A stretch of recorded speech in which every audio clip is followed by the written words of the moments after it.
I am coming to you to make a great new recipe. Today we're going to be making chicken breast, but we're going to turn a little twist on that. I'm going to first of all show you how to make a fantastic chicken breast, and then we're going to turn that around and do barbecue chicken breast, because who doesn't like barbecue chicken in the summer? So what you're going to need is, I get these breast cutlets. These are fantastic. They are trimmed up, and all the gristle and thing is already off them, so they cook great. We're going to need some light brown sugar. I use this Feast Mode Barbecue. You can get this at the NutriShop if that would focus. This is the Tennessee whiskey.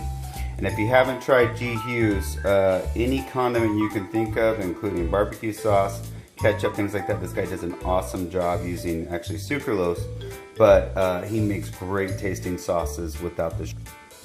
So what we're going to do is I'm going to show you how to prepare the chicken first, and we're going to do step one. Okay, the first thing you want to do, and I'm trying to show you this, I started doing this already, is you want to make sure that you really flatten down these chicken breasts. When you're cooking chicken, a lot of times the reason it comes out dry is because of the unevenness it has in heating and cooking without any fat in it.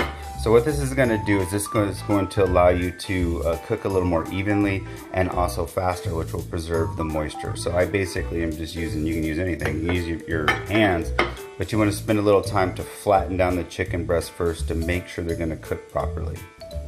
Okay, so what you're going to want to make sure you do, guys, this is really, really important for chicken breast. I learned this. Once you do it this way, it's going to change how you do it, I promise you. Make sure, first of all, that the chicken is room temperature. Any meat you cook should be room temperature, FYI, if you didn't know that already.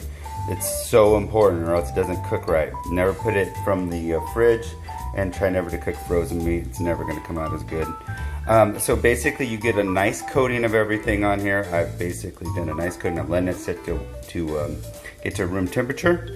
And then we're not going to use the wet ingredients. We're going to just do dry ingredients first.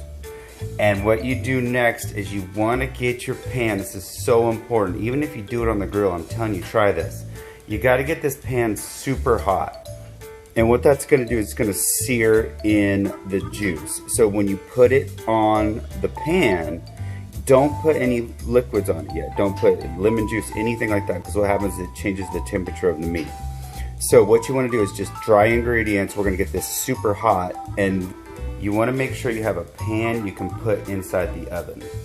Again, just like my smash burger, once you cook chicken breast this way, you won't do it another way. This is just the best way to make a chicken breast, and meat in general, in my opinion. So I'll show you stage two. So right now, we are just letting it sear.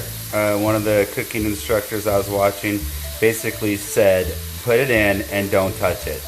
You gotta let it sear, don't put anything else in. I did spray it. I always use usually the organics olive oil or avocado oil. It's a great way to add a little bit of a cooking oil without having to add a bunch of extra calories. We're gonna let this sit for, you only need about a minute or maybe two, and then you flip it and then you put it, I'm gonna show you what you do after that. Okay, it's had a chance now to sear on both sides. So what I'm gonna do is flip you around. We're gonna add a little bit of this bone broth. You can add bone broth, you could add in wine, you can add in butter, but what this is going to do is, and I did turn the heat down, FYI too, this is going to allow it to cook without having to lose the moisture in it. So I can't get it off with one hand, but I'm also going to add this in, and then we're going to put this directly in the oven. Okay, so now, there we go. It's cooled off, and I put the wet ingredients in. I'm gonna sprinkle in a little bit more of these dry here and make sure everything is coated. So I've cooked this on the top for about 2 minutes aside. Now we're gonna go 350 in the oven here, right inside the oven, and this is gonna stand there for about 10 minutes. And then I'll come back to you, and you're gonna be mind blown with how good this chicken comes out. I wish you could smell this right now, you guys. Smells so good for such a quick recipe that only took like, when it comes out, it looks basically like this. And I'm gonna mix this together, but I just wanna show you what it looks like when it comes out of the oven. I was 10 minutes at 350.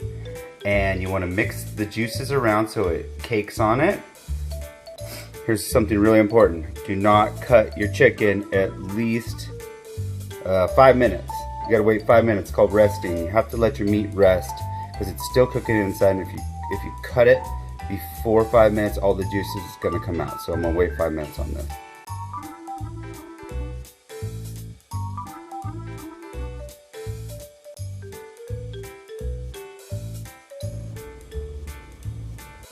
Okay guys, this came out really, really good. I've done the chicken breast, I'm not gonna lie, I've never done a barbecue like this, so I was a little worried, but I shredded it, and I'm telling you, it is next level.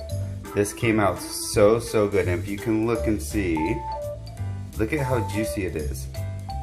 And the chicken is just unbelievably juicy. When you cook it like this is how restaurants do it. This is the way to do it. I'm telling you, you're probably not gonna use a grill anymore. I know that sucks because I love grilling. But if you really want to do your meat right, you have to do it in the oven and on the flat top. Guys, take a look at this. Just take a look at that.